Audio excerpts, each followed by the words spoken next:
Bom dia, irmãos, a graça e a paz do Senhor Jesus, louvado seja o nome do Senhor. Vamos dar início a mais uma escola bíblica dominical. Nesta manhã de domingo, vamos louvar o Senhor, glorificá-lo, porque Ele é o Senhor, Ele é Deus, Ele nos criou para a sua glória, tudo é dele. Louvemos então o Senhor com a nossa vida, glorifiquemos ao nosso Deus com alegria. Vamos orar então e colocar-nos diante do Senhor neste momento, pedindo a sabedoria e a direção do Senhor. E que a gente possa, com alegria, estar aprendendo aquilo que Ele tem a nos ensinar. Vamos orar então. Senhor Deus amado, bendito o teu nome. Todo louvor, toda honra e glória ao Senhor. Agradecemos por tudo, por tuas misericórdias, tua bondade, teu amor, por mais um dia, Senhor, e por tudo que tens feito, porque de fato tudo que o Senhor faz é muito bom. E nos alegramos sobremaneira em tudo isto, Senhor. Obrigado pela vida, obrigado pelas alegrias que desfrutamos, também obrigado pelas lutas e tribulações que nos fortalecem. Obrigado por sermos parte do teu povo, obrigado, acima de tudo, por teu Filho, porque ele, Senhor, nos justificou, nos enviou teu Espírito que nos regenerou, e por meio dele, Senhor, temos verdadeira vida, vida em ti. Uma única vida, ó Deus, que realmente faz com que a gente tenha a alegria eterna, esta vida que o Senhor nos deu. Obrigado, Senhor Deus, pela esperança da vida eterna, obrigado por tudo, nesta manhã tão bonita, de fato, as bênçãos mais agradáveis, as melhores e maiores bênçãos que temos recebido são as bênçãos celestiais em Cristo Jesus. Que o Senhor receba a nossa oração, a nossa gratidão por tudo, e tudo em nome do Senhor Jesus. Amém, Senhor. Nós vamos hoje estudar o capítulo 25 a 27 de Gênesis. Nós vamos começar no versículo 19, porque hoje nós vamos estudar um pouco sobre a história de Jacó, o início da história de Jacó, que inclusive costuma ser muito mal lida no que diz respeito ao personagem, tendo em vista que muita gente olha para os erros de Jacó e não percebe o que está por trás daquilo que aconteceu para que Jacó se tornasse o herdeiro das promessas feitas a Abraão e a Isaac. Então, vamos começar com a leitura, abra sua Bíblia, e vamos começar com a leitura de Gênesis, capítulo 25, versículo 19. Gênesis 25, 19, que diz assim a palavra do Senhor. São estas as gerações de Isaac, filho de Abraão. Abraão gerou Isaac. Era Isaac de 40 anos, quando tomou por esposa Rebeca, filha de Betuel, o arameu de Padã Arã, a irmã de Labão, o arameu. Isaac orou ao Senhor por sua mulher, porque ela era estéril, e o Senhor lhe ouviu as orações. E Rebeca, sua mulher, concebeu. Os filhos lutavam no ventre dela. Então disse, se é assim, por que vivo eu? E consultou ao Senhor. Respondeu-lhe o Senhor, 2 nações há no teu ventre, 2 povos nascidos de ti se dividirão. Um povo será mais forte que o outro, e o mais velho servirá ao mais moço. Cumpridos os dias para que desse à luz, eis que se achavam gêmeos no seu ventre. Saiu o primeiro ruivo, todo revestido de pelo. Por isso lhe chamaram Esaú. Depois nasceu o irmão, segurava com a mão o calcanhar de Esaú. Por isso lhe chamaram Jacó. Era Isaque de 60 anos, quando Rebeca lhes deu à luz. Pois bem, vejam que o texto começa já mostrando que ele vai dar sequência na história dos patriarcas, aqueles que foram escolhidos por Deus para que a bênção de Abraão fosse passada adiante. Veja que a genealogia é muito importante. A genealogia ela estará sendo contada, apresentada durante toda a Escritura. E eles têm que manter, Porque algo importante está em questão, algo muito importante está presente e há de acontecer, né, ainda. E então, veja que Isaac é considerado como herdeiro das promessas a Abraão. Essas são as gerações de Isaac, filho de Abraão. Então, ele está apresentando Isaac como aquele por meio da qual as promessas do Senhor vão dar sequência àquelas feitas a Abraão. Porque Abraão teve mais filhos. Inclusive no capítulo 25, primeiros versículos, diz assim: desposou Abraão outra mulher, chamava-se Quetura. Abraão perdeu a sua esposa, Sara, ela faleceu. Ele terminou casando outra vez e teve vários filhos, vários filhos. E, no entanto, Abraão separa seus filhos do Isaac, porque a promessa de Deus foi feita para o Isaac. Ele é que vai dar continuidade. E aí, então, o texto vai mostrar como isso acontece. E é interessante que o versículo 21 diz que a Rebeca também era estéril.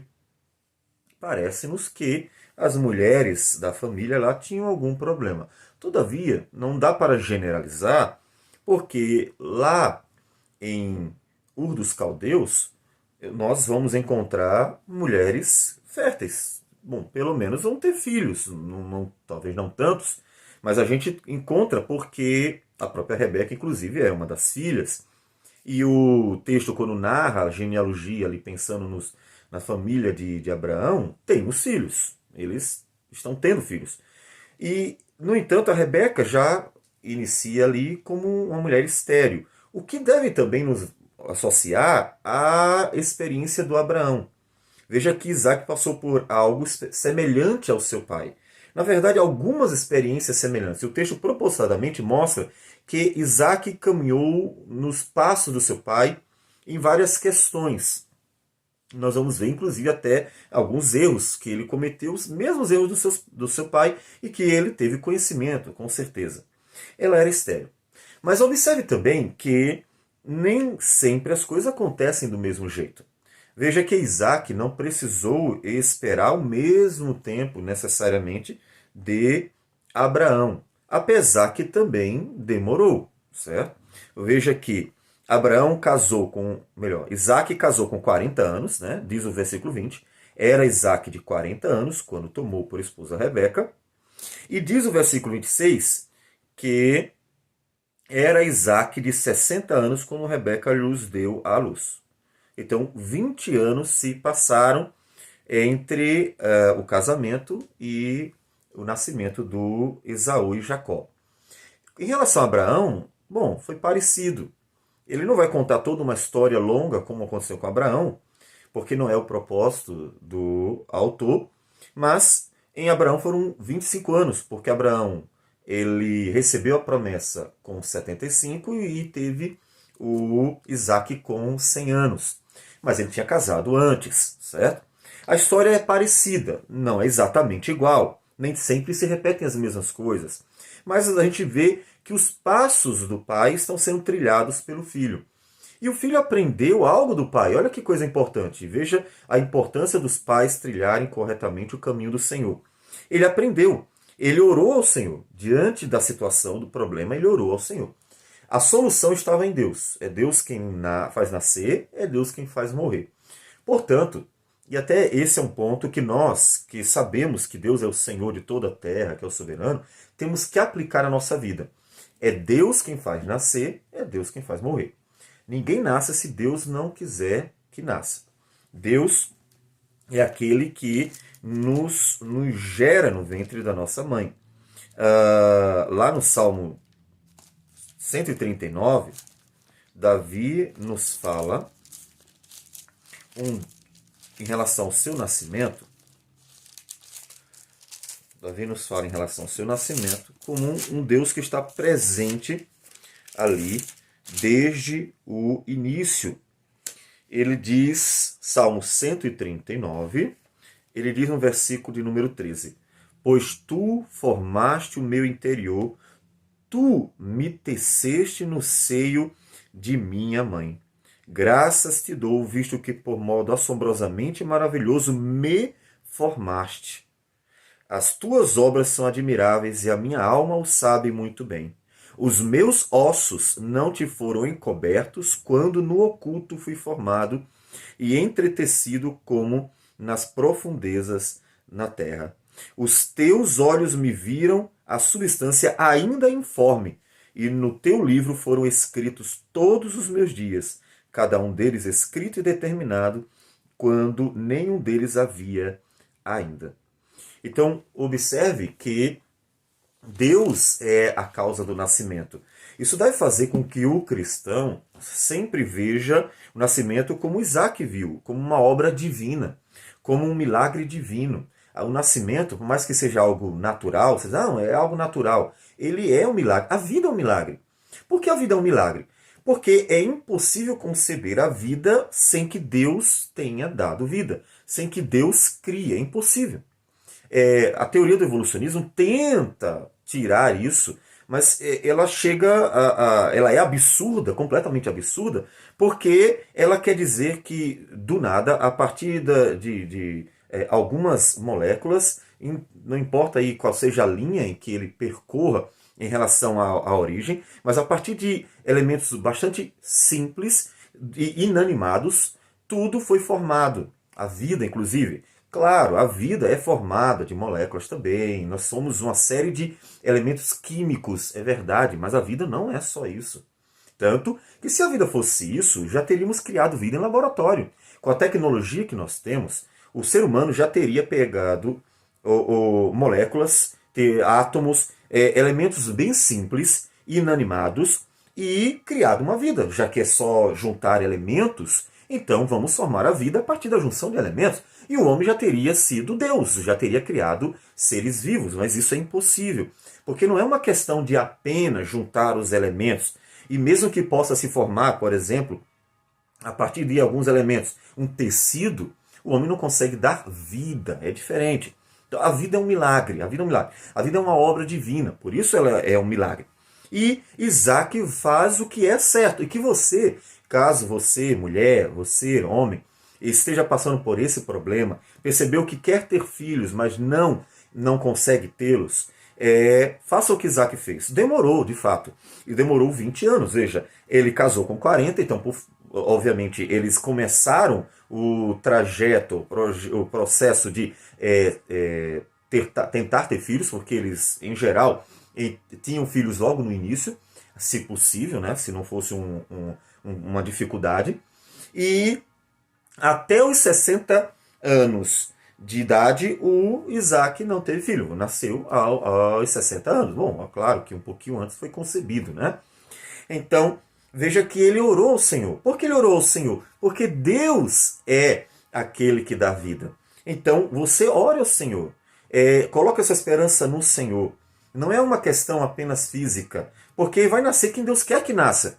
Tanto é que nós ouvimos em Davi, Deus dizendo que a vida dele toda foi planejada ali por Deus. Deus tinha todo um plano para o Davi. Então, olhe para a vida e para aqueles que Deus vai dar a você os filhos como uma obra divina. E coloque nele a esperança. Senhor, nós queremos muito ter filhos. E o nosso desejo é que o Senhor nos ajude nisso, porque na verdade teremos filhos se o Senhor quiser que tenhamos filhos, e teremos os filhos que o Senhor quiser que tenhamos. Então, Senhor, dá-nos a graça, né? Porque a vida é um milagre dele, ele fez isso. Então veja que ele está seguindo os passos do Abraão, e orou ao Senhor, e Deus ouviu. Veja, no versículo parece que foi rápido, mas foram 20 anos aproximadamente. 20 anos para ter o filho. E ele diz o texto que Rebeca, sua mulher, concebeu. Então observe que os filhos de Isaac e Rebeca também são filhos de milagre. A semelhança do Abraão. Isso é importante, porque é a ideia do filho da promessa. Lembre-se que a genealogia de Abraão tem como propósito fundamental nos conduzir a Cristo. E Cristo, ele não é um filho da carne apenas. De fato, o Senhor Jesus, ele nasceu de uma mulher real, foi concebido de Maria. Não dá para, de forma alguma, tirar a humanidade, todo esse caráter humano do nascimento do Senhor Jesus. Mas ele não é apenas um filho da carne, porque ele não era legítimo no que diz respeito a de carne, de sangue, né? Filho de José, não foi uma concepção na relação de um homem e uma mulher. Deus foi que fez com que a Maria o concebesse. Então veja que ele é um filho da promessa. Veja que Jesus é um filho da promessa. Por isso que é importante a preservação da ideia de que aqueles que são escolhidos para fazer parte da genealogia sejam não apenas filhos comuns, sejam filhos da promessa. Porque esses filhos da promessa estão apontando para um caráter do nascimento de Cristo. Cristo não nasceria apenas como um filho comum, digamos assim, mas nasceria como de uma obra milagrosa. Então há um propósito, sim, messiânico aqui na história de Abraão, de Isaac, na forma como acontece. Mostrar como nasceria Jesus. Ele já tem aqui a indicação de que ele não nasceria de forma normal. Ele seria um filho da promessa, ele nasceria de forma milagrosa. E no milagre da concepção de Isaac, é o milagre da concepção de Esaú e Jacó, e aí especificamente Jacó, que é o herdeiro das promessas, nós temos exatamente Cristo, a promessa de como Cristo nasceria, filho da promessa. E ela concebe de forma milagrosa, porque ela é estéril, então é Deus quem faz com que nasçam os filhos. Então Deus quer que nasçam os filhos. Não é simplesmente, vamos ter filhos e acontece, né? E acontece no versículo 22 de os filhos, diz o texto, lutavam no seu ventre. Bom, a gente não sabe o que ela estava sentindo, né? Mas ela estava sentindo algo estranho, a ponto dela chegar a dizer, por que vivo eu? Então, algo que não foi normal, algo que foi tão estranho a ela, que ela considerou que havia um problema tão sério que, porque eu ainda estou viva, né? O que está acontecendo aqui, né? E aí ela perguntou a Deus, veja, coisas estranhas acontecendo, ela não sabe o que está acontecendo com ela, problemas, o que eles fazem? Oram. Observem 2 vezes, em apenas 2 versículos, o texto mostra um homem e uma mulher orando ao Senhor. É Deus que está conduzindo a vida deles. Eles, inclusive, foram casados por uma obra de Deus. Isaac foi concebido por obra de Deus, um milagre. Depois a Rebeca, que é a história que nós já vimos, inclusive que o presbítero Paulo já trouxe para nós, em Gênesis capítulo 24, nós vemos o encontro de Isaac e Rebeca como verdadeira obra divina, porque foi Deus que separou a Rebeca para o Isaac, fazendo com que os dois casassem. Tudo isso é uma obra de Deus. E eles dão continuidade. Os filhos também serão uma obra de Deus. E eles oram por isso. E diante do problema, o que eles fazem mais uma vez? Eles oram ao Senhor. Em nossa sociedade, em que o naturalismo tomou conta da mentalidade das pessoas, em que parece que tudo que existe é o aqui e agora, e nós somos os responsáveis pelo nosso destino, o futuro compete a nós, e todo esse babá que nós ouvimos hoje de uma sociedade completamente naturalista, e que é, por natureza já, uma desprezadora do Criador, uma sociedade de ateus, práticos, mesmo que nem todos assumam teoricamente, é uma sociedade em que os problemas se resolvem pelo homem. Quando as pessoas têm problema, elas não recorrem a Deus, elas recorrem primeiro às suas próprias mãos. E Deus se tornou aquele gênio da lâmpada mágica em que, no momento em que eu não tenho como resolver, você olha, sabe uma coisa, de repente eu vou tentar aquilo que algumas pessoas dizem que existe, que Deus existe. Vamos ver se ele existe mesmo, né? Então veja que Deus se tornou aquele gênio da lâmpada mágica em que, num extremo, eu vou recorrer a uma lenda. Então é assim que as pessoas estão recorrendo a Deus. Elas não recorrem a Deus como sendo aquele que conduz a vida, aquele que é Senhor da vida. Não faça isso. A vida pertence a Deus, então vá a Ele em todo o tempo. Não importa se o seu problema é pequeno ou se o seu problema é grande. Recorra a Deus. Não importa se você está com pouca ou com muita dificuldade. Em vez de você pensar primeiro, vou resolver, você pense primeiro, Senhor, dirige a minha vida para que eu resolva o problema. Porque veja que no querer resolver o problema sozinho que nós vamos ter uma sociedade em que o divórcio está em alta, uma sociedade em que as pessoas estão estressadas, elas estão depressivas, elas estão amedrontadas, elas estão doentes. É uma sociedade profundamente doente, não é difícil de provar isso. O índice de suicídio é muito alto. Tudo isso decorre de uma sociedade que trouxe uma carga muito grande para si mesmo, que assumiu o lugar de Deus. Nós somos deuses, nós assumimos a direção da vida. Então o homem assumiu um peso maior do que pode suportar, porque a vida ela não é fácil, principalmente por causa do pecado, né? E veja o que Deus nos diz por meio de Jesus, lá em João capítulo 6, versículo, vamos pegar a partir do 28, que é uma pergunta e a resposta de Jesus é que nos importa. Dirigiram-se, pois, a ele, perguntando. Os judeus perguntaram para Jesus: que faremos para realizar as obras de Deus? Eles querem o pão, né? Eles queriam agradar a Deus para Deus beneficiá-los. Né? Vamos fazer a obra de Deus para Deus nos ajudar. Aquilo que nós já falamos.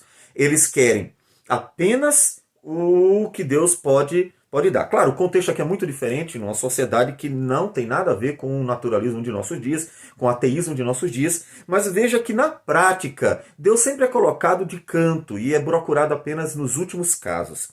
E eles perguntam, o que a gente faz para agradar a Deus? Porque a gente está querendo comer, estamos com fome. Jesus havia multiplicado os pães antes. Então no versículo 29, Jesus responde, respondeu-lhe Jesus, a obra de Deus é esta, que creiais naquele que por ele foi enviado. Gosto muito da música que diz, não tenhas sobre ti nenhum cuidado qualquer que seja, pois somente um, seria muito para ti.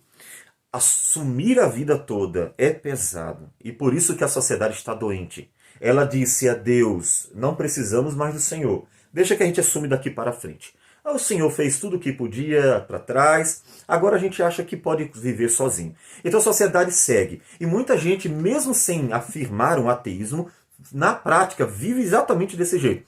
Problema, sempre recorre à própria mão, à própria força, à própria inteligência. Dificilmente é Deus. Veja quantos anos eles esperaram pelo filho? 20 anos. 20. Eu sei que não havia um processo médico para que eles tentassem antecipar o caso. Todavia, veja que eles esperaram orando ao Senhor durante esse tempo. Teve um problema, alguma coisa estranha, né, na Rebeca, que está grávida. O que ela faz? Consulta ao Senhor. Senhor, o que está acontecendo? Por que isso? Então, ore ao Senhor. Não importa o quanto o homem tenha avançado, e vai avançar tecnologicamente, e seja pela graça de Deus capaz de fazer, não importa. Sempre oraremos ao Senhor primeiro. Sempre colocaremos diante do Senhor primeiro. Sempre diremos, Senhor, ajuda-nos. É ao não fazer isso que nós vamos encontrar problemas na política eclesiástica, vamos encontrar problemas dentro das igrejas locais, vamos encontrar problemas dentro da sociedade de uma forma geral, problema dentro das famílias, porque as pessoas querem fazer as coisas do seu jeito e não do jeito de Deus. E aí, tomando atitude, elas sempre vão terminar cometendo uma série de erros. Por quê? Porque o homem precisa da direção de Deus para fazer as coisas de forma santa e agradável, porque o homem é pecador. E aí Deus responde, Deus fala, olha, Deus responde a gente. Ore ao Senhor. Mas pastor, está demorando. Então ele está te dizendo uma coisa, você precisa aprender a ter paciência. Por quê? Porque Deus, ele tem uma eternidade para nós. Esse é o foco, paciência. O foco é esse. Então coloque o coração nas coisas eternas e aproveite para aprender a ter paciência. Lembre que Paulo disse que também nos gloriamos nas tribulações, Romanos capítulo 5, porque por meio das tribulações no quê? Nós temos a perseverança, a experiência e a esperança. Então paciência, calma. Continue pedindo ao Senhor, orando ao Senhor, para que Deus dê direção e você não tome uma atitude precipitada. E Deus responde, respondeu-lhe o Senhor, 2 nações há no teu ventre, 2 povos nascidos de ti se dividirão. Um povo será mais forte que o outro, e o mais velho servirá ao mais moço. Observe que aquilo que Davi diz muito lá na frente já está presente aqui claramente. Que Deus foi quem fez com que ela concebesse. Deus diz quem serão os filhos, né? São 2, não é um apenas. E Deus já dá o destino dele.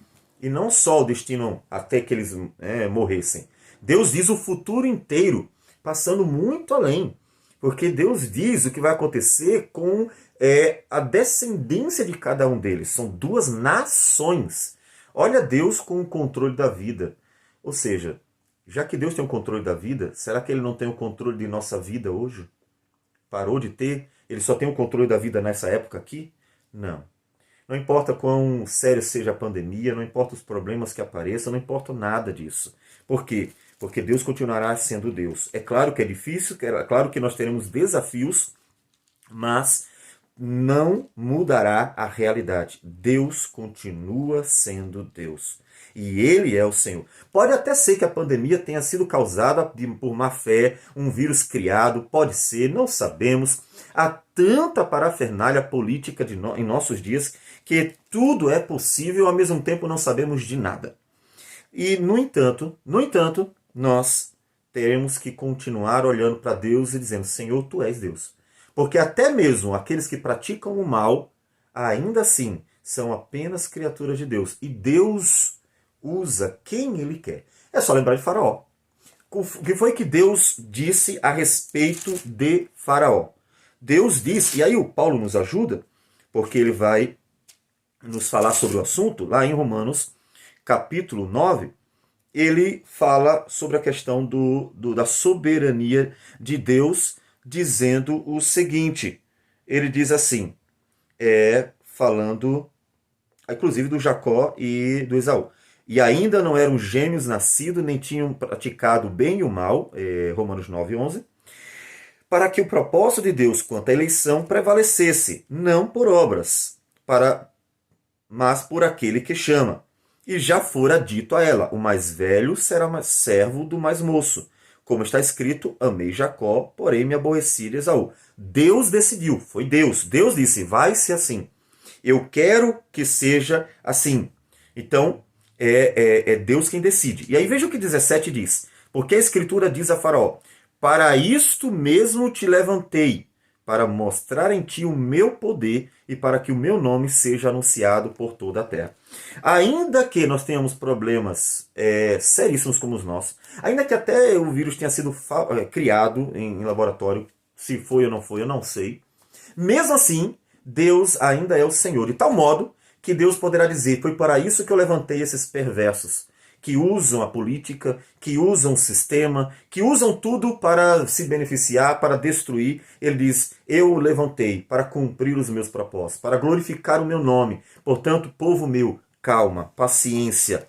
Tenha paciência. Por quê? Porque tudo se cumprirá no tempo certo, do jeito certo, para o louvor e para a glória do Senhor. Lembrar da soberania de Deus sempre é fundamental para o povo de Deus. E veja o que Deus nos diz por meio de Paulo, lá em Romanos, capítulo 8, versículo 31. Que diremos, pois, à vista destas coisas? Se Deus é por nós, quem será contra nós?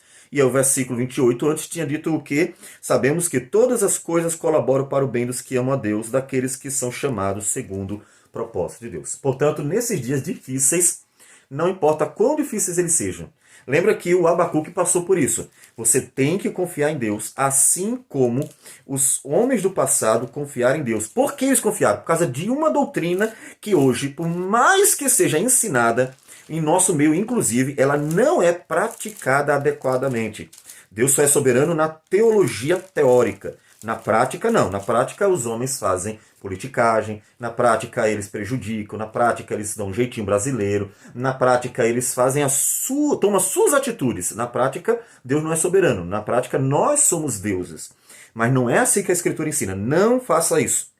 Veja o que nos diz o profeta Abacuque diante da muita dificuldade que lhe é revelada. Ele diz, capítulo 3, versículo 17, ainda que a figueira não floresça, nem haja fruto na vide, o produto da oliveira minta, e os campos não produzam mantimentos, as ovelhas sejam arrebatadas do aprisco, e nos currais não haja gado. Em outras palavras, ainda que a pandemia tome conta, ainda que eu tenha problema financeiro, ainda que minha família seja atacada, ainda que eu sofra os danos de homens maus, ainda que eu seja perseguido, e ainda que todo tipo de mal aconteça, todavia eu me alegro no Senhor. Exulto no Deus da minha salvação. O Senhor Deus é a minha fortaleza, e faz os meus pés como os da corça, e me faz andar altaneiramente. Essa confiança está presente no povo de Deus. Essa, inclusive, é uma diferença do homem de Deus para os outros. Porque, na prática, por mais pecadores que sejam, eles se rendem, porque sabem que Deus é o Senhor. E Ele está à frente de tudo. Não importa o que aconteça, não importa os males que venham, Deus será Deus sempre. E você precisa pôr em prática a confiança que Ele sempre estará presente e estará se assenhorando, dominando, controlando, conduzindo o mundo conforme a sua vontade. Então, paciência. Tá difícil, pastor? Tá difícil. Eu sei que pode ser muito difícil às vezes, mas ore ao Senhor, como fez Rebeca. Consulte o Senhor, peça ajuda.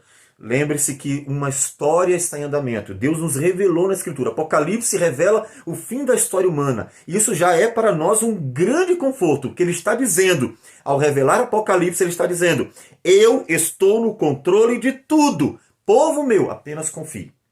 Quando Deus revela a história, ele está dizendo: apenas confie.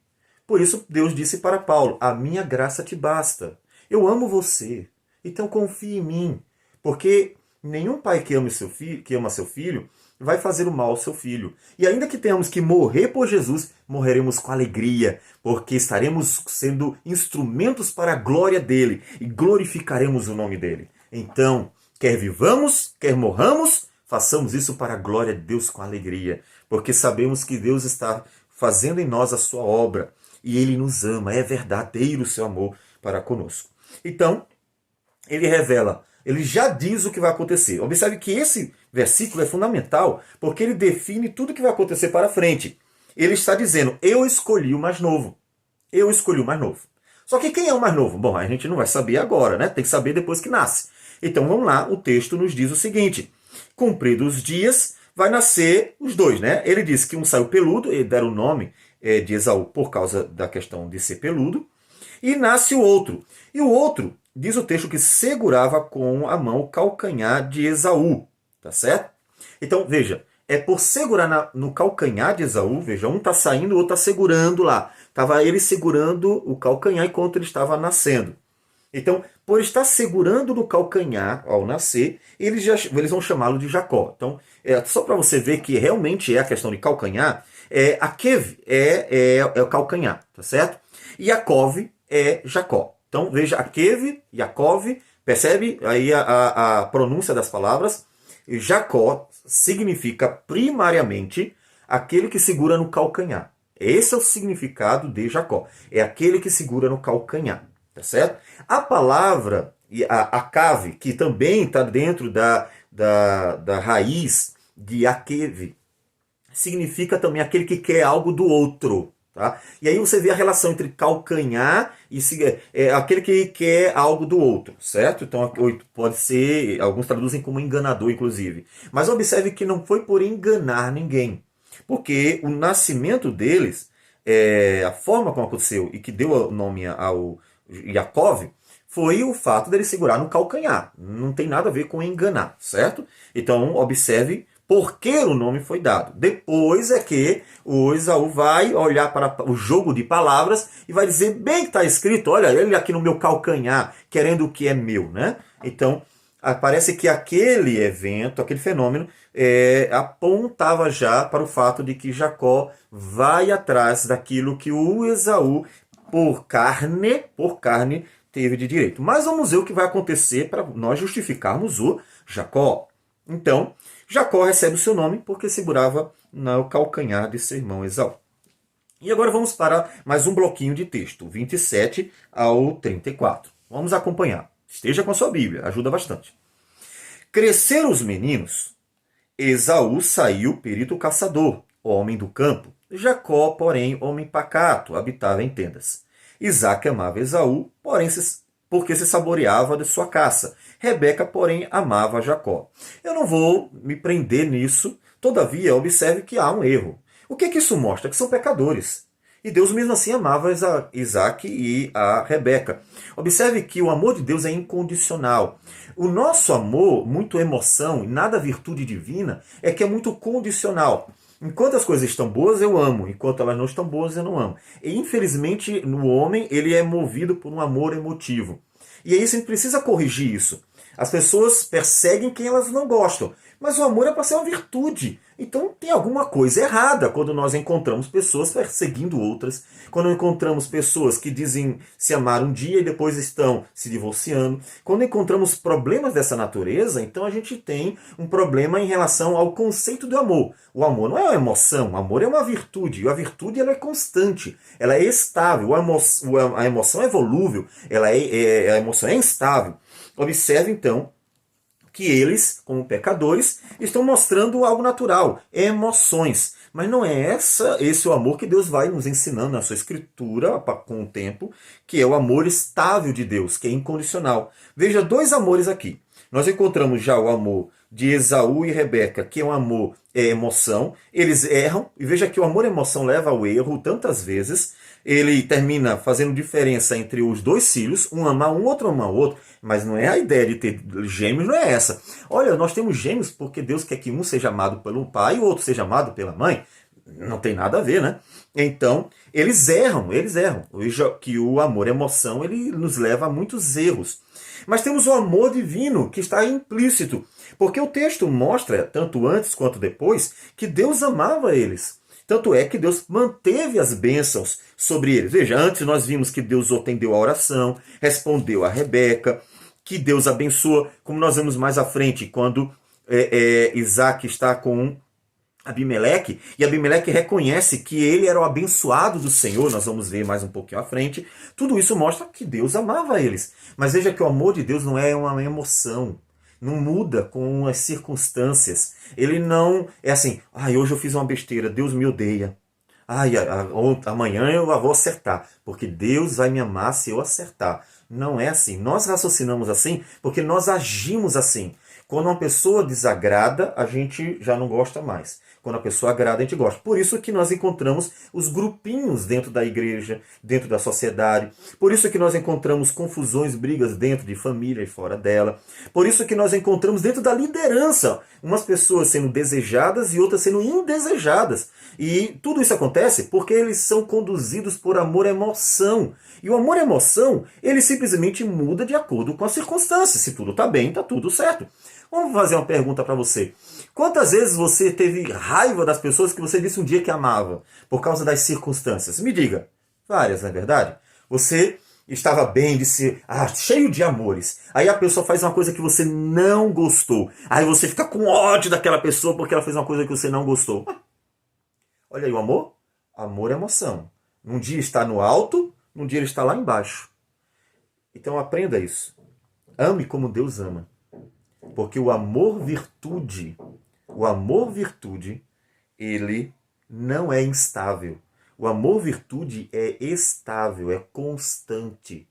O amor virtude é o amor de Deus. Romanos capítulo 5, versículo 8. Mas Deus prova o seu próprio amor para conosco, em que Cristo morreu por nós, sendo nós ainda pecadores. Não tem estabilidade emocional. Deus ama a gente constantemente. Não é para que a gente viva de qualquer jeito. Então Deus me ama, então eu vou aprontar. Então você está mostrando que você não ama Deus.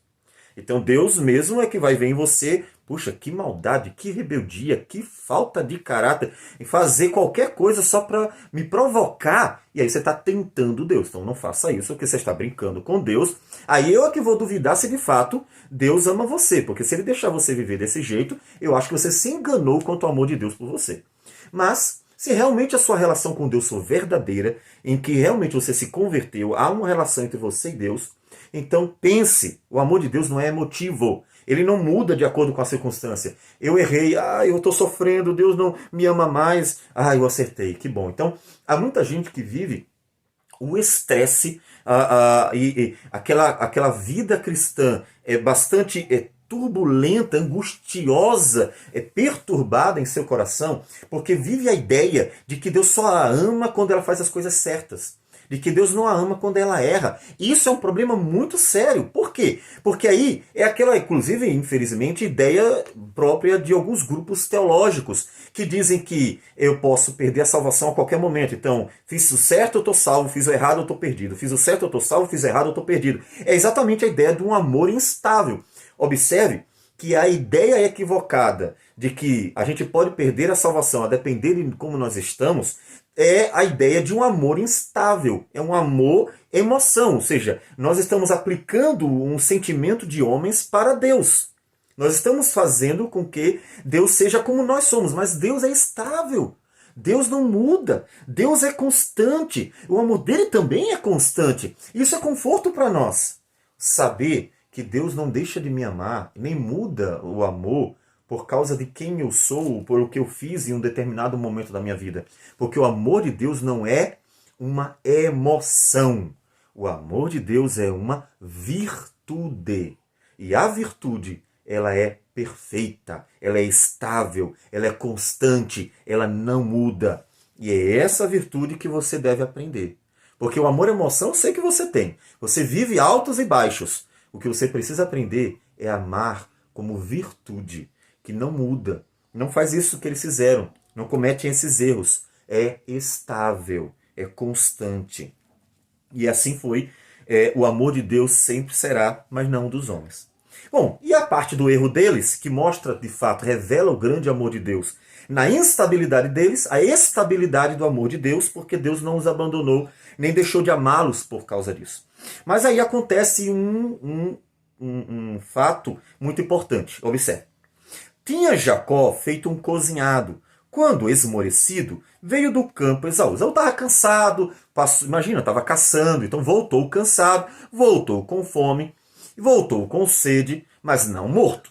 Mas não a ponto de dizer assim, passei 40 dias e 40 noites e eu vou morrer se eu ficar mais uma hora sem comer. De forma alguma. Ninguém faz isso. A pessoa volta cansada, volta com fome da caça, todavia ela volta e vai preparar, ou alguém vai preparar, é algo normal, faz parte da vida da época, a vida da caça, tá? Fazia parte. Ele era um caçador, já tinha experimentado isso muitas vezes, então não tinha nada de anormal na situação dele.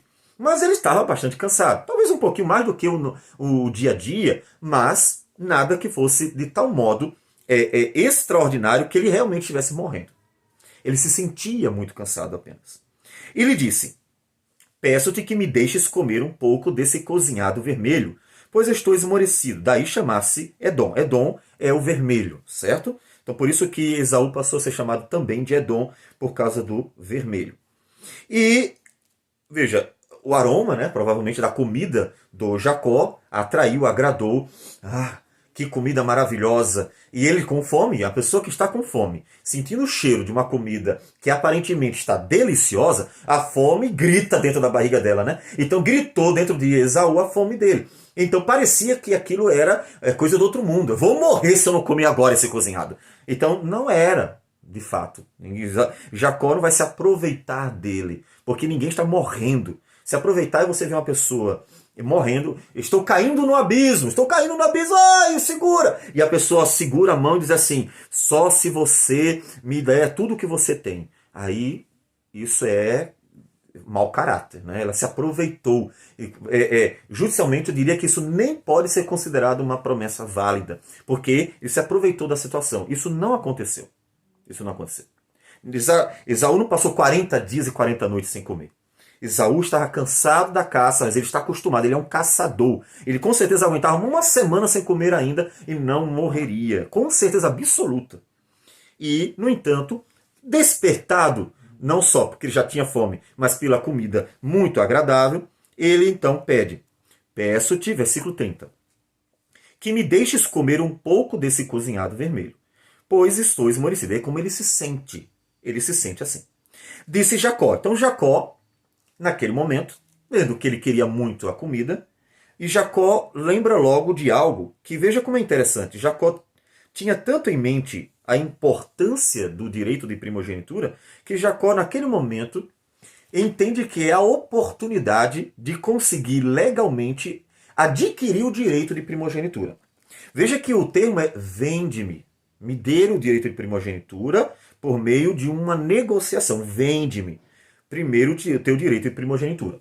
Veja que o direito de primogenitura, porque o Esaú é o primogênito, e só para você ver o que é o direito de primogenitura, pelo menos mais à frente, mas deve ser a mesma coisa.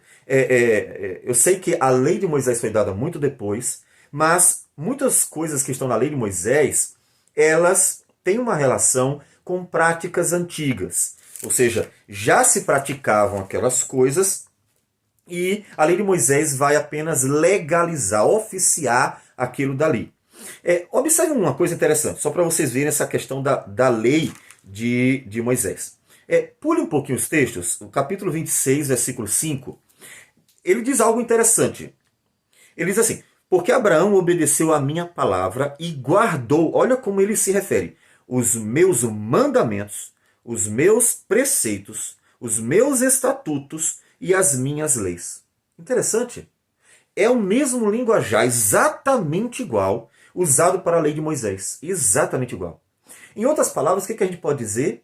Que em toda aquela relação de Deus com Abraão, durante a sua trajetória de, pelo menos, né, antes de Isaac nascer, 25 anos. Tá? Então vamos considerar esses 25 anos. Naqueles 25 anos e depois, tá? Que nós temos, depois disso, mais 40 anos. Então veja, 25 mais 40, 65 anos. Por quê? Porque o Isaac casou com 40. Então, e Abraão foi quem mandou o servo dele buscar a Rebeca. Então nós temos 65 anos de uma relação profunda entre Abraão e Deus. Nesse tempo, Deus deu o quê? Mandamentos, preceitos, estatutos e leis. E diz que o Abraão obedeceu. Dá para considerar algo aqui provável, que a lei de Moisés considera uma série de leis que Deus já havia dado para o Abraão. Ou seja, que leis que já estavam em vigor. Por quê? Porque Deus já havia dado, só que não havia sido oficializada. Deus só oficializa lá na frente. Foram dadas a Abraão oralmente.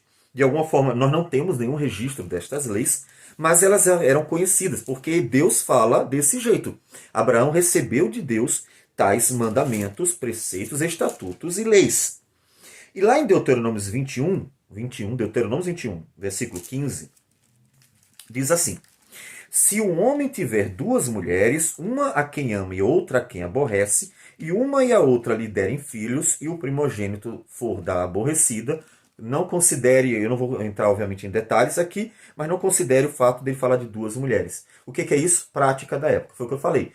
Muitas coisas estavam comuns na época. E Deus termina tolerando essas práticas e Moisés vai dar leis que tem muito a ver com as práticas da época. E como o povo de Deus termina se misturando muito com o mundo, ele termina tendo práticas da época. Observe que Abraão só teve uma, mas depois acontece de ter concubinas e tudo isso porque eles vão se deixando. São pecadores. Isso mostra o tamanho da graça e misericórdia de amor de Deus que suportou essa época.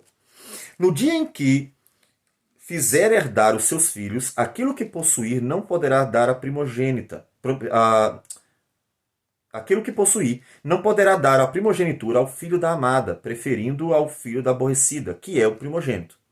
Mas ao filho da aborrecida reconhecerá por primogênito, dando-lhe dobrada porção de tudo quanto possuir, porquanto aquele é o primogênito do seu vigor, o direito de primogenitura é dele. Então, esse é o ponto que para nós é fundamental. É que o direito de primogenitura é da porção dobrada a ele. Então, ele seria o herdeiro da maior parte, né, dos bens dos seus pais, o direito de primogenitura. Todavia, e aí a gente vai ver, é interessante que o direito de primogenitura aqui, ele vai ser mais do que bens materiais, porque você vai ver que ele está associado à bênção, a bênção que vai receber. Ele está procurando algo que não é só dinheiro, ele não está procurando bens materiais, ele está procurando uma herança. Só que a herança que Deus deu a Abraão e a Isaac não é uma herança material apenas. Tem a ver muito mais com isso. Veja que Deus abençoou, e nós vamos ver essa bênção. Então Jacó quer a bênção que seria dada para o primogênito. Olha, Isaac, ele foi o filho da promessa, mas veja que Abraão tinha dois, porque teve Ismael antes. E ele era o primogênito. Mas Deus disse, não é esse. Será o de Sara, e deu a Isaac. Isaac é que é o filho da promessa. Então já tem uma experiência com isso. Que Deus, a um deles, a um só, não a todos, a um só dos filhos daria a sua bênção para dar sequência àquela relação com Deus que Deus, desde o início, prometeu por meio do chamado de Abraão. é um. E Jacó está de olho em ser aquele que vai receber a bênção de Abraão e a bênção de Isaac. Ele quer. Não é só a questão material. Mas veja que está em vigor na época que era o primogênito que recebia a bênção. Era ele que herdava as bênçãos. Certo? Então, ele negocia. Vende-me primeiro o teu direito de primogenitura.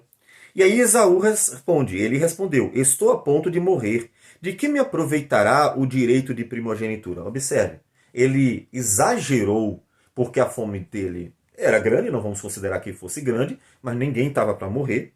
E ele simplesmente, estou com tanta fome que se eu morrer aqui não adianta nada mesmo. E ele desprezou, inclusive é o que o texto vai dizer, ele desprezou a bênção que ele teria por direito legal. Ele desprezou. E aí Jacó não é bobo, ele diz, quero que você me jure, ou seja, é uma palavra mesmo. Nós estamos fazendo uma negociação. Observe que a palavra para Deus tem valor. Tá? Olha, não importa se você fez a negociação com alguém só de palavra e alguém te engana e depois toma. Para Deus aquela palavra teve valor. E Deus pode cobrar daquela outra pessoa. Enganou? Agora você vai ver o que eu vou fazer. Por quê? Porque a palavra tem valor. Você não precisa de documento diante de Deus. A palavra de qualquer pessoa tem valor. Tanto que Jesus disse, o homem dará conta de toda palavra frívola que disser. Toda. Ou seja, nossa palavra tem valor. Não importa se tem documento ou não tenha documento. Você pode não ter assinado nada. No dia que você prometeu, aquela palavra diante de Deus tem valor. E se você propositadamente está mentindo, enganando alguém, prejudicando pessoas por causa que acha que não tem documento e é suficiente, tenha cuidado. Deus vai pedir contas. E Jacó sabe que a palavra do homem diante de Deus tem valor. Jura-me, porque Deus vai levar em consideração. Nós estamos diante do tribunal de Deus. E tudo que você disser diante do juiz poderá ser usado contra você no tribunal. Então a sua palavra tem valor. Qual é a aplicação disso para a nossa vida? Fale realmente consciente de que você vai cumprir. Fale. Mas fale sabendo que vai cumprir. Por quê? Porque Deus, ele é aquele que está ouvindo. Então não considere de uma forma banal, não banalize as palavras, não banalize, tá certo? Valorize as palavras. Não ache que, não tem documento, olha que espertalhão que eu sou. Não faça isso. Deus vai exigir. Por quê? Porque Deus ouve nossas palavras. Jure-me primeiro. Ele jurou e vendeu o seu direito de primogenitura. Então aqui está um texto fundamental. Houve uma negociação real. Há uma venda. O Esaú vendeu seu direito de primogenitura. Ele vendeu o direito de receber aquelas bênçãos, não só materiais, mas até mais do que isso. A herança de Abraão e Isaac não eram só materiais, não era só material. A herança é maior. E ele vendeu. Jacó não enganou. Jacó não se aproveitou de uma situação que realmente fosse drástica para que ele fosse considerado mau caráter. Não. Jacó viu uma oportunidade, o desejo, que seria, de fato, o desejo do irmão por comer a comida que ele tinha feito, era tão grande que ele viu que ali seria a oportunidade de adquirir legalmente, porque o irmão não foi oprimido, não foi obrigado, não estava de fato morrendo, não houve nenhum tipo de atitude que fizesse com que o irmão estivesse numa condição em tal desvantagem que fosse considerado até estar sendo extorquido pelo outro. Não aconteceu isso. Ele teve liberdade, tanto é que ele refletiu. Bom, olha, não vai ter proveito nenhum esse direito de primogenitura, porque eu estou com tanta fome e acho que vou até morrer. Então ele pensou, ele refletiu, ele teve liberdade para isso.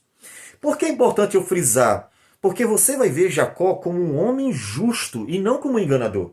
Como um homem que adquiriu legalmente, por meio de um juramento, o direito de receber toda a herança de Abraão e Isaac, que é mais do que material, é a bênção de Abraão e de Isaac. Ele recebeu por direito. Ele não só, veja, antes nós vimos, ele foi aquele que Deus disse que receberia, porque foi Deus quem prometeu, né? Ele diz, o mais velho servirá ao mais moço. Então ali Deus já definiu, que Jacó é que será o herdeiro das promessas. Então, Deus mesmo já disse antes, vai ser assim. E o Jacó adquiriu, além de ter uma profecia que anuncia quem de fato recebe a bênção, nós temos uma aquisição legal. Uma aquisição legal. E aí o texto continua dizendo: deu, pois, Jacó a Esaú pão e cozinhado de lentilha. Ele cumpriu a parte dele. Está aqui. Ele deu tudo o que ele precisava. Ele comeu e bebeu. Então ele deu toda uma refeição. Em outras palavras, ele vendeu direito o seu produto. Ele vendeu bem o seu produto. Ele deu tudo para ele. Ele comeu e bebeu fartamente. Ele pagou pela comida, que vai ser o juramento. Mas ele comeu, ele adquiriu. Levantou-se e saiu. Então saiu satisfeito. Ele saiu satisfeito porque ele comprou toda aquela refeição saborosa.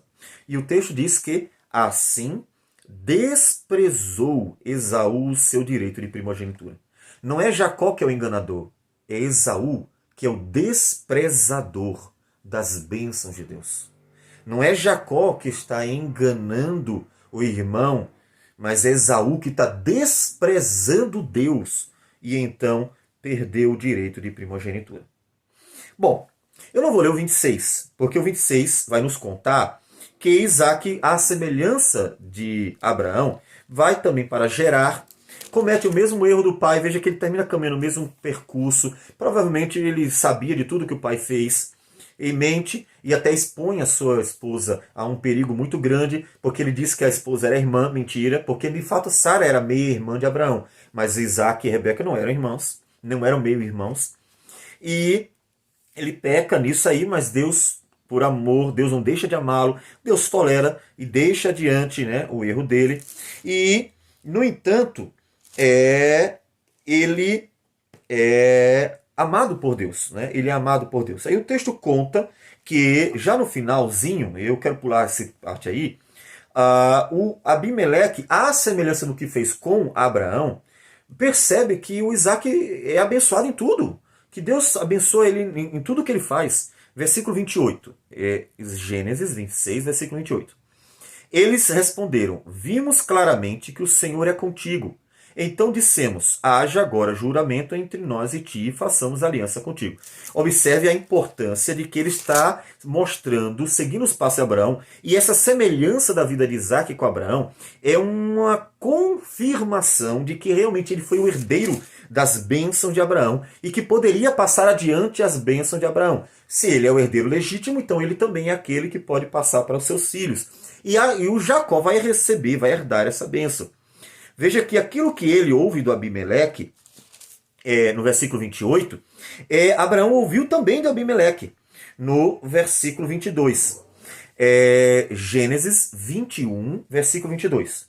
Por esse tempo, Abimeleque e Ficol, comandante do seu exército, disseram a Abraão: Deus é contigo em tudo o que fazes. Faz agora um juramento conosco. Então veja que, mesma coisa, o que eles viram no pai Abraão, viram no filho Isaque. Veja que ele é o legítimo herdeiro. E o versículo 29 continua dizendo: jura-nos que não nos farás mal, como também não te houvemos tocado, e como te fizemos somente o bem, e te deixamos ir em paz. Olha o que ele diz: tu és agora o abençoado do Senhor. É sobre isso que Jacó quer. Ele quer a bênção. Ele quer herdar as bênçãos de Deus. Ele compra a primogenitura, que de fato seria ser aquele que herdaria as primeiras e a porção dobrada, as maiores bênçãos do pai. Mas Deus não está dando bênçãos para Abraão e Isaque, apenas materiais. Esse aqui é o ponto. É que as bênçãos de Deus para Abraão e Isaque não são só materiais. É por isso que termina o direito de primogenitura se associando à bênção, porque a primogenitura aqui, que é o herdar as bênçãos, não é apenas uma relação material. Porque as bênçãos que Deus tinha para Abraão e Isaque não são apenas materiais. São muito maiores, são bênçãos espirituais. Tanto é que a bênção de Abraão e Isaque tem a ver com Cristo. É a bênção de estar sendo um instrumento para a vinda do Messias, de ser aquele que vai ser o instrumento para que o Salvador venha e vai herdar as bênçãos decorrentes desse Salvador. E essas são as bênçãos que o Jacó, estando de olho, compra. Ele adquire por direito. Entre dois irmãos gêmeos, ele vai receber por direito, por ter crido nessas bênçãos, por ter preferido as bênçãos de Deus que foram dadas a Abraão e Isaque, ele ter preferido essas bênçãos ao cozinhado que ele fez para ele, mas que então vai dar ao seu irmão, por ter olhado para a região celestial, que Paulo diz em Colossenses 3, capítulo 3, versículo 1 e 2, que você deve fazer. Portanto, se fostes ressuscitados juntamente com Cristo, buscai as coisas lá do alto, onde Cristo vive assentado à direita de Deus.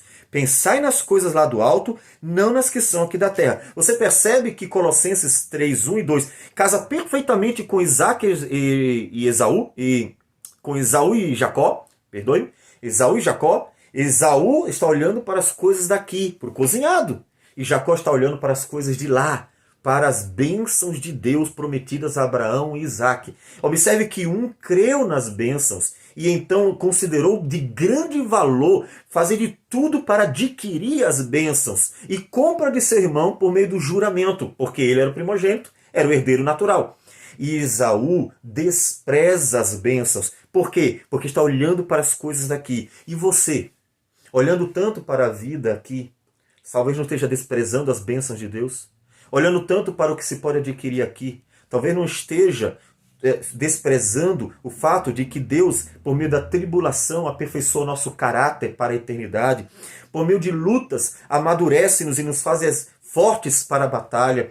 Por meio de dificuldades, Ele trabalha a nossa vida para que nós nos acheguemos a Ele, porque é no vale da sombra da morte em que nós vemos que Tu, Senhor, estás comigo e a Tua vara e o Teu cajado me consolam. Então, não olhe para aqui, olhe para lá, porque é exatamente por meio da graça do Senhor que nós adquirimos a maior bênção, a maior herança. A nossa herança é o novo céu, a nova terra.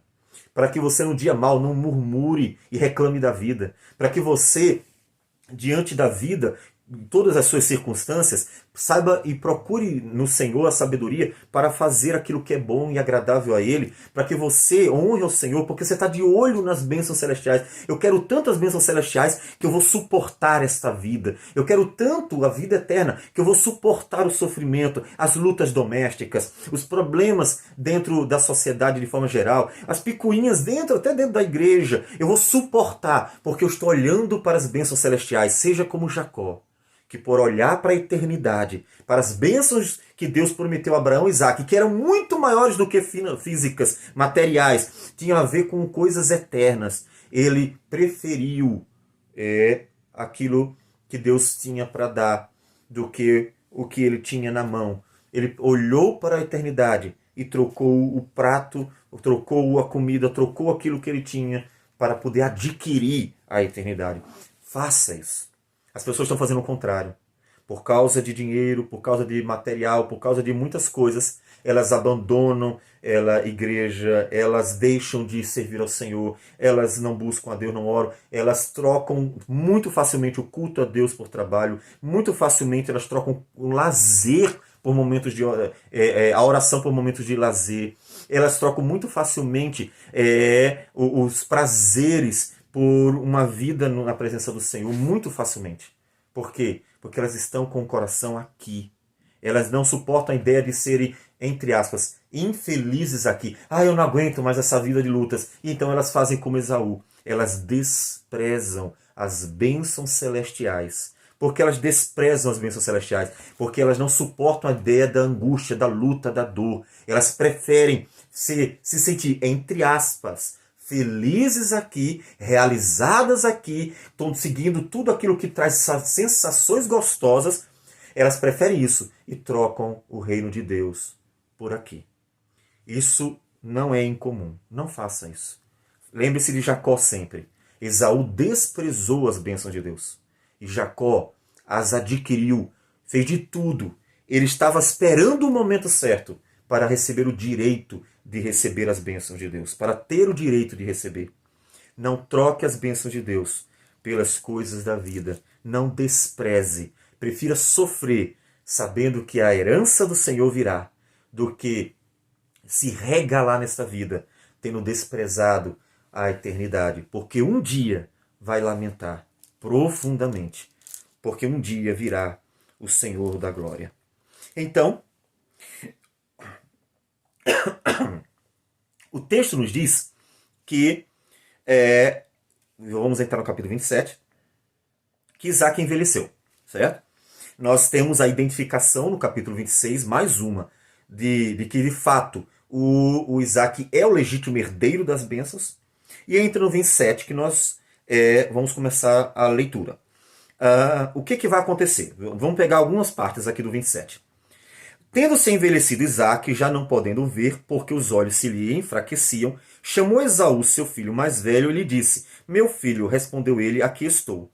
Disse-lhe o pai: Estou velho e não sei o dia da minha morte. Agora, pois, toma as tuas armas, a tua aljava e o teu arco. Sai ao campo e apanha para mim alguma caça. E faze-me uma comida saborosa, como eu aprecio, e traze-ma para que eu a coma e te abençoe antes que eu morra.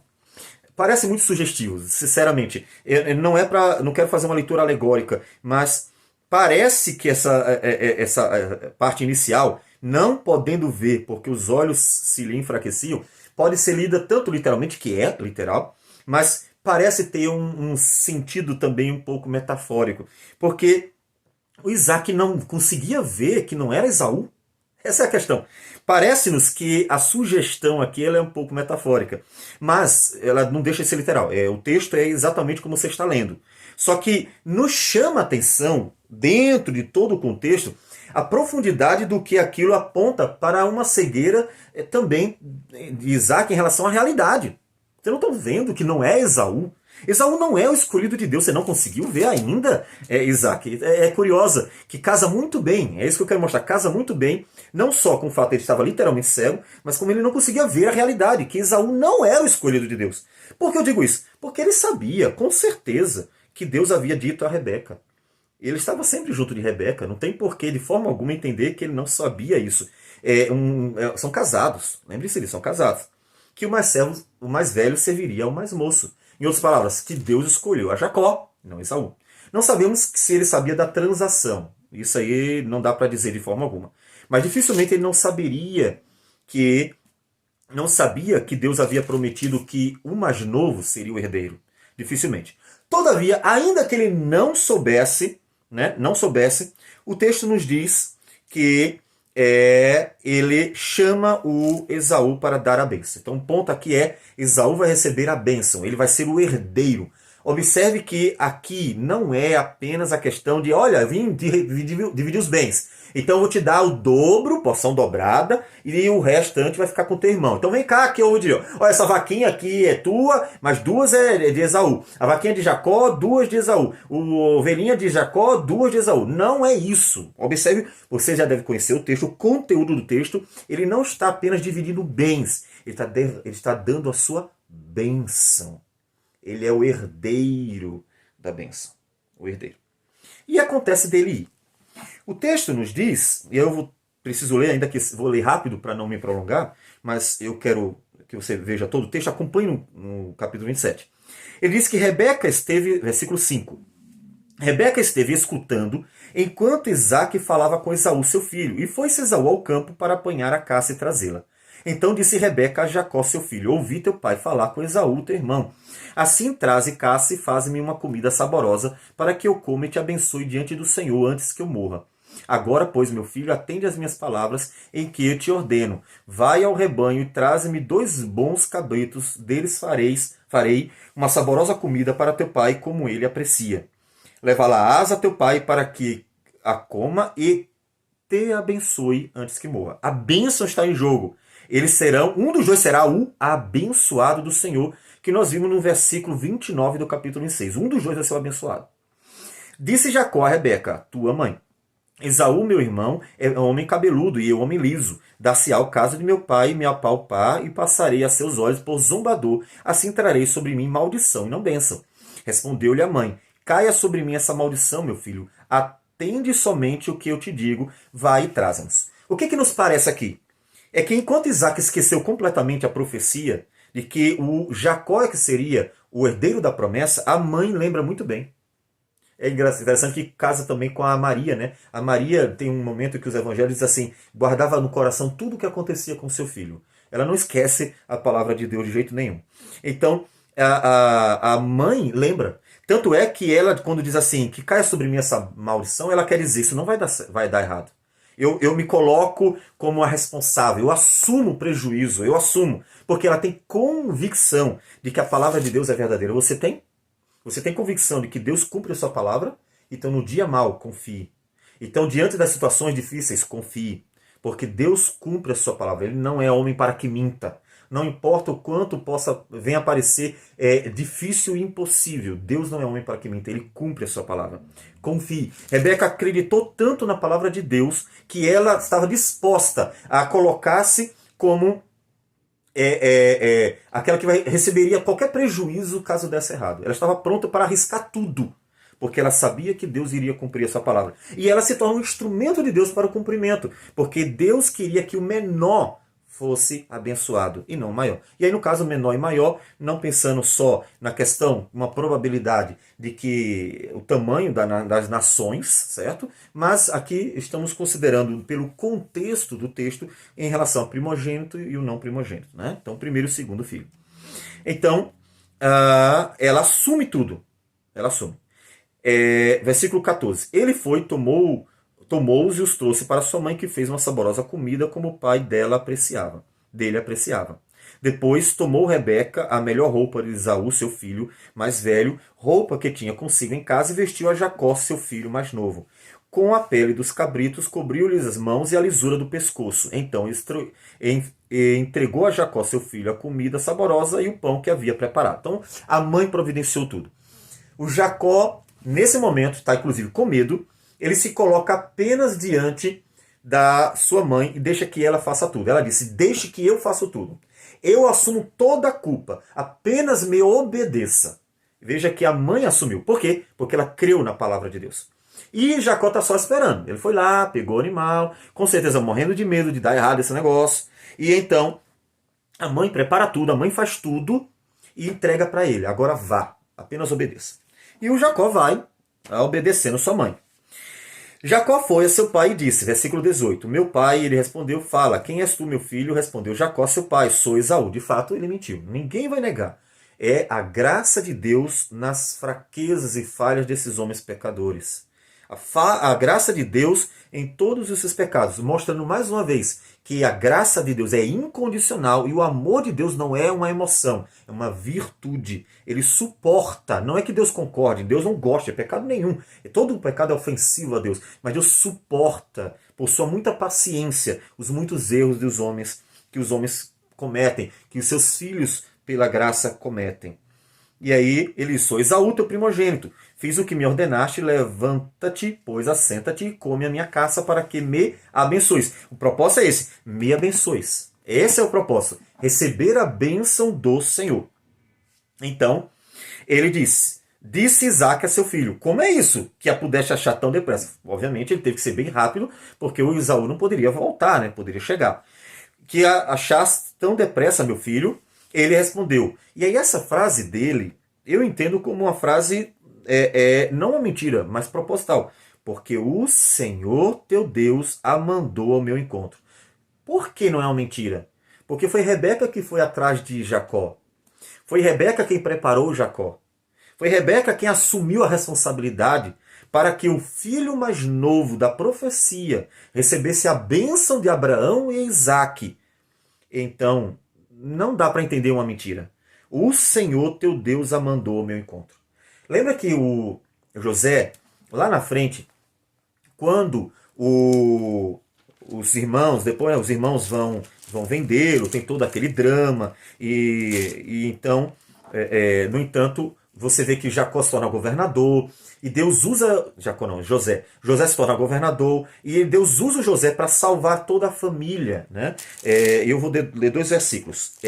Gênesis 45, versículo 5 diz assim, agora, pois, não vos entristeçais, nem vos irriteis contra vós mesmos, por me haverdes vendido para aqui, porque para a conservação da vida Deus me enviou adiante de vós. Porque já houve 2 anos de fome na terra e ainda restam 5 anos em que não haverá lavoura nem colheita. Deus me enviou adiante de vós para conservar a vossa sucessão na terra. e para vos preservar a vida por um grande livramento. Aí, olha o que ele diz no final, no capítulo 50, versículo 19, quando os irmãos outra vez chegam a José.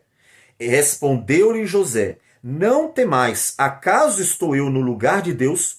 Vós, na verdade, intentastes o mal contra mim, porém Deus o tornou em bem, para fazer como vedes agora, que se conserve muita gente em vida. José entendeu que, apesar do pecado dos irmãos que o traíram e o venderam, Deus usou o pecado deles para transformar em bem. Então veja, Deus não peca, mas Deus, na sua sabedoria, tolera pecados e sabe converter pecados em instrumentos para a sua glória. A mesma coisa. Entendo que aqui o Senhor usou a Rebeca, as mentiras deles, mas converteu no cumprimento de sua promessa. O menor é quem herdará as bênçãos. Então, veja que ele não mentiu. O Senhor, Deus, o mandou ao meu encontro. Então disse Isaque a Jacó: chega-te aqui para que eu te apalpe, meu filho, e veja se és meu filho Esaú ou não.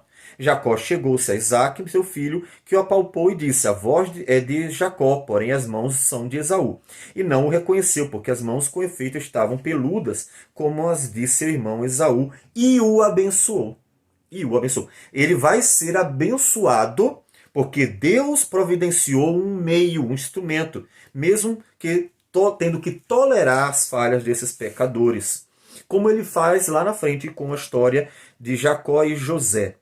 Ele disse: és meu filho Esaú mesmo? Ele respondeu: eu sou. Então disse: chega isso para perto de mim, para que eu coma da caça de meu filho, para que eu te abençoe. Chegou-lhe e ele recomeu. Trouxe-lhe também vinho e ele bebeu. Então lhe disse Isaque, seu pai: chega-te, dá-me um beijo, meu filho. Ele se chegou e o beijou. Então o pai aspirou o cheiro da roupa dele e o abençoou e disse. E aí vem a bênção. Ele vai receber a bênção de Abraão e Isaque. Como eu disse, é muito mais do que apenas uma questão de herança material. Eis que o cheiro do meu filho é como o cheiro do campo, que o Senhor abençoou. Deus te dê do orvalho do céu e da exuberância da terra, e fartura de trigo e de mosto. Sirvam-te povos e nações te reverenciem. Sê, Senhor, os teus irmãos, e os filhos de tua mãe se encurvem a ti. Maldito seja o que te amaldiçoar, e abençoado o que te abençoar. A bênção de Abraão e Isaque agora está sobre Jacó. Ele é o herdeiro legítimo. Ele comprou por direito e se cumpriu a profecia de que Deus escolhera Jacó e não Esaú para ser o herdeiro da promessa. Mal acabar Isaque de abençoar a Jacó, tendo este saído da presença de Isaque, seu pai, chega Esaú, seu irmão, de sua caçada, e fez também ele uma comida saborosa. A trouxe a seu pai e lhe disse: levanta-te, meu pai, e come da caça de teu filho para que me abençoes. Perguntou-lhe Isaque, seu pai: quem és tu? Sou Esaú, teu filho, teu primogênito. Respondeu. Então veja, ele ia receber por ser o primogênito, percebe?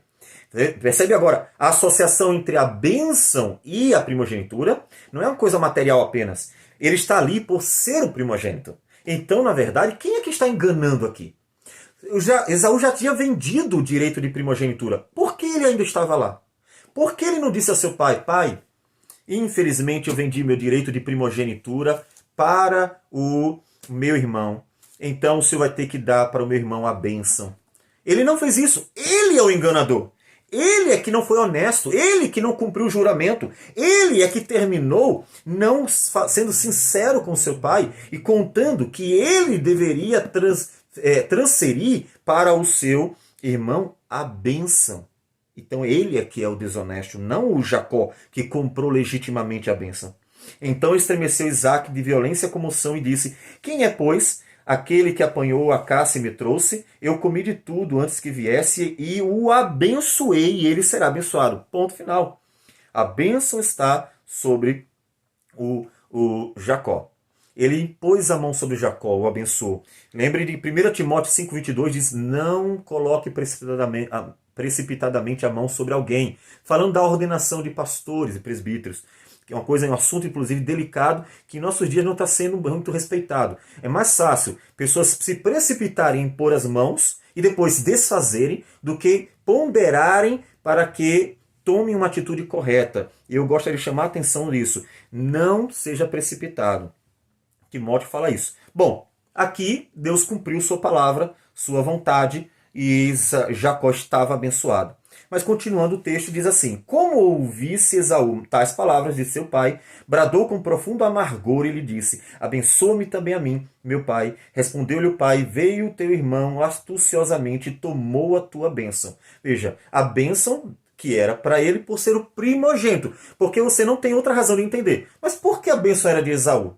O que diz, o que justifica a bênção ser Esaú? Só tem uma razão: a primogenitura.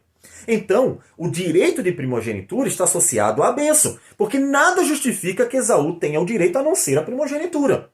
Então, observe que o direito de primogenitura é a bênção que ele iria receber. Portanto, não seria justo de modo algum que, tendo Jacó comprado legitimamente, negociado legitimamente e ter recebido o juramento do seu irmão Esaú, não seria justo de forma alguma, não seria correto, seria desonesto da parte de Esaú se ele recebesse a bênção.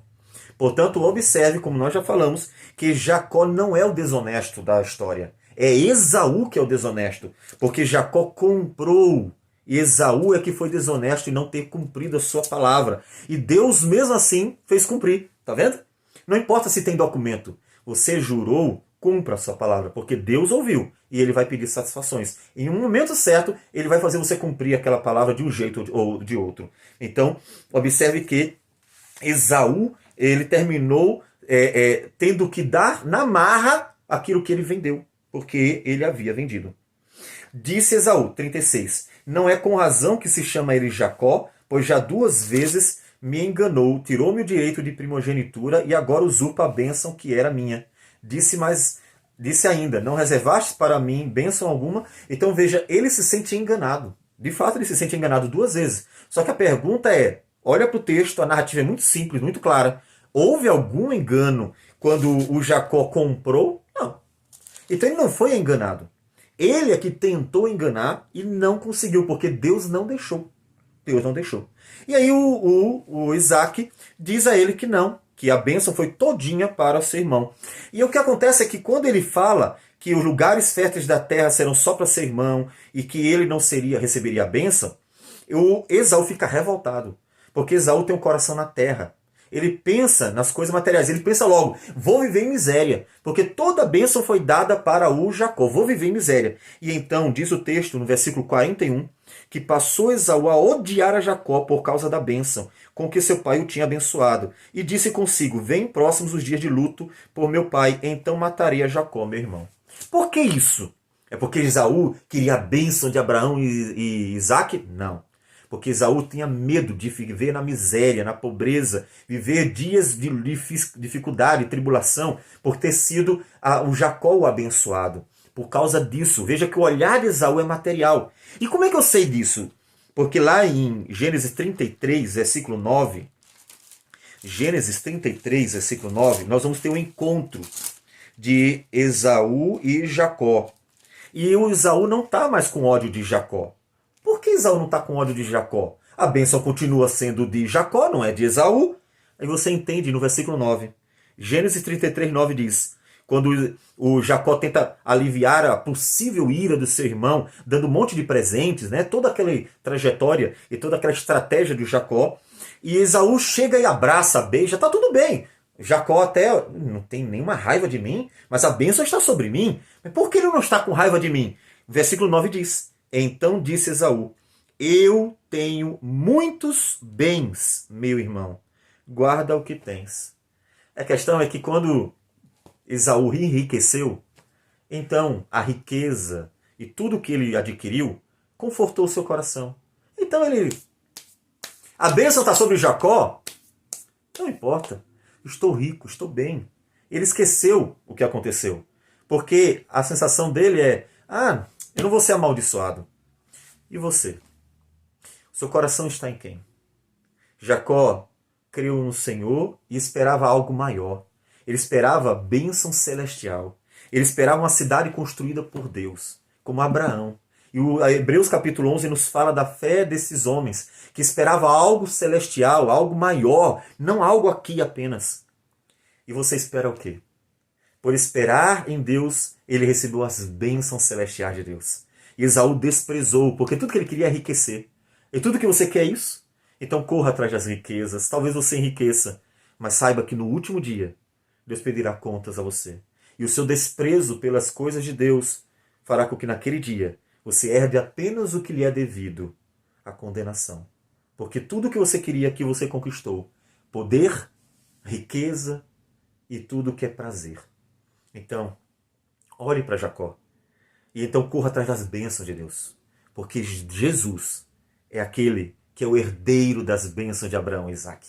É ele, é para ele que tudo aponta. É ele o justificador. É ele aquele que adquiriu para nós. É para ele que as bênçãos apontavam. E é nele que nós recebemos todas estas bênçãos. Então, prefira Jesus a qualquer outra coisa. Prefira Jesus a qualquer outra bênção. Prefira Jesus a qualquer outro prazer. Prefira Jesus a qualquer benefício. Prefira Jesus a qualquer outra coisa da vida. Prefira Jesus. Porque ele é o herdeiro que transfere para seu povo as bênçãos que ele herdou. As bênçãos celestiais, as bênçãos eternas, as bênçãos de Abraão, Isaque e Jacó estão todas em Jesus, o legítimo e eterno herdeiro da vida eterna, da glória eterna. E é nele, e somente nele, que somos também considerados herdeiros de Deus em Cristo Jesus. Vamos orar ao Senhor. Senhor Deus amado, obrigado por tua palavra. Que ela fique guardada nos corações, para que o teu nome seja glorificado em cada um que ouve e crê, para que busque em ti as bênçãos celestiais. E então, ó Deus, glorifique o teu nome. Recebe a nossa oração e tudo em nome de Jesus. Amém, Senhor. Que Deus abençoe a todos.